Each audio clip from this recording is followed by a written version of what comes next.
মঙ্গলবার দিনভর বিক্ষোভে উত্তাল ছিল জাহাঙ্গীরনগর বিশ্ববিদ্যালয়। বহিরাগতদের নিয়ে ছাত্রলীগের হামলার শঙ্কায় পুরো ক্যাম্পাসে লাঠিসোঁটা নিয়ে শোডাউন করেছে শিক্ষার্থীরা। কোটা বিরোধী আন্দোলনকে ছাপিয়ে ক্যাম্পাস বহিরামুক্ত করার জোর দাবি ছিল তাদের।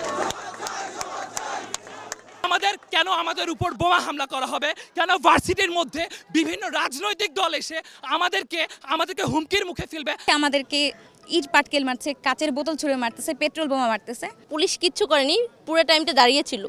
আর যখন আমাদের স্টুডেন্টরা আমাদের রক্ষা করতে আসে তখন ওরা সাথে সাথে টিয়ার শেল গুলি করা শুরু করে দেয়। আমিও সাবেক ছাত্রলীগ কর্মী ছিলাম, কিন্তু এই ক্ষেত্রে আমি কোনোভাবে এটা মেনে নিতে পারবো না যে আমার ভাই বন্ধু যারা আছে তাদের গায়ে কেউ এসে বাইরে থেকে হাত দিবে। ভিসির বিল্ডিং এর ওখানে গিয়েছি, ওই জায়গায় আবার বাইরের পোলাপান এসে আমাদের উপর হামলা চালাইছে। এখন আজকে দেখতেছি যে বাইরের পোলাপান গেটের সামনে এসে করছে। এখানে তো আমাদের ক্যাম্পাস বাসানোর ইস্যু চলে আসছে। নগদের কাছে সব গ্রাহকই প্রিয়, তাই তো সারা দেশে ক্যাশ আউট চার্জ সবচেয়ে কম।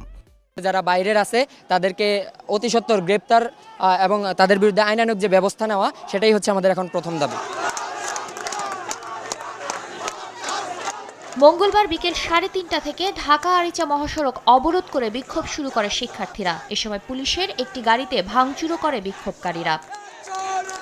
কোটা বিরোধী আন্দোলনকারীদের উপর হামলার প্রতিবাদে জাহাঙ্গীরনগর বিশ্ববিদ্যালয়ের শিক্ষার্থীরা মূলত ফুঁসে উঠেছে।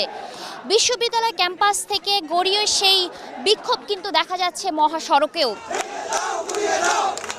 এর আগে মূল ফটক সহ সবগুলো গেটে অবস্থান নিয়ে বন্ধ করে দেয় সব ধরনের যানবাহন প্রবেশ। শিক্ষার্থীদের উপর হামলার প্রতিবাদ এবং সুষ্ঠু তদন্তের দাবিতে তাদের সঙ্গে সংহতি জানায় আশপাশের স্কুল, কলেজ ও বেসরকারি বিশ্ববিদ্যালয়ের শিক্ষার্থীরাও। একের পর এক মিছিল নিয়ে যোগ দেয় তারা। আমাদের ঘরে মা বোনরা এইভাবে যেভাবে নির্যাতিত হয়েছে রাস্তার মাঝখানে, যেভাবে তাদের অত্যাচার করা হয়েছে, সেভাবে আমরা কখনো আশা করি নাই। আমরা আমাদের অধিকার চাই, আমরা আমাদের বড় ভাইদের সম্মান চাই। তাদের কেন রক্ত ঝরলাই জাহাঙ্গীরনগরে?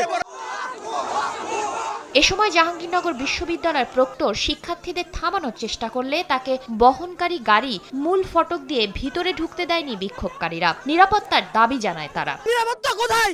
আমরা রড নিয়ে এখানে দাঁড়ানোর কথা না, আমাদের টেবিলে বসার কথা। আমাদের দাবি কারা শুনবে? আমরা নিজেরাও আসলে শঙ্কিত, আমরা জানি না যে ভবিষ্যতে কি হতে চলেছে। এখন এসে শো আপ করার তো কোনো দরকার নাই। আমাদের প্রত্যেকটা গেট সিলগালা করে দিব, একটা বহিরাগত যেন না ঢুকতে পারে। আমাদের স্টুডেন্টদের নিরাপত্তার জন্য আমরা কাজ করছি। মঙ্গলবার বিকেলের পর হামলার ঘটনার নিন্দা জানিয়ে 6 সদস্য বিশিষ্ট তদন্ত কমিটি গঠনের ঘোষণা দেয় জাহাঙ্গীরনগর বিশ্ববিদ্যালয় সিন্ডিকেট। অছাত্রদের হল থেকে বের করার আশ্বাস দিয়ে কমিটিকে 10 কার্যদিবসের মধ্যে প্রতিবেদন জমা দেওয়ার জন্য সময় বেঁধে দেওয়া হয়েছে। নগদের কাছে সব গ্রাহকই প্রিয়, তাই তো সারা দেশে ক্যাশ আউট চার্জ সবচেয়ে কম।